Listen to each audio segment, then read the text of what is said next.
আপনি কি মনে করেছেন আপনার জীবন যেন অন্ধকারে ডুবে আছে? চিন্তা করবেন না। কারণ অন্ধকারের পরেই আলো আসে। আর আল্লাহ যখন আপনার জন্য সেই আলো পাঠাতে শুরু করেন, তখনই ৫টি স্পষ্ট নিশানি দেখা দেয়। যেমন হৃদয়ের প্রশান্তি। হঠাৎ মনে হবে আগের মতো অশান্তি নেই। ভেতরে একটি শান্তি কাজ করছে। নতুন সুযোগ। বারবার দরজা বন্ধ হচ্ছিল। এখন হঠাৎ নতুন পথ ঘুরতে শুরু করবে। অপ্রত্যাশিত সাহায্য। যেখান থেকে ভাবেননি সেখান থেকে সাহায্য আসবে। পাপ থেকে দূরে টেনে নেওয়া।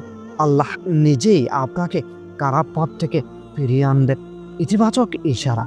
আপনার চারপাশে বারবার ভালো কিছুর বার্তা আসতে থাকবে। মনে রাখবেন, অন্ধকার চিরস্থায়ী নয়। যদি এই ৫টি নিশানা আপনার জীবনে দেখা দেয়, তবে বুঝে নিন আলো এগিয়ে আসছে।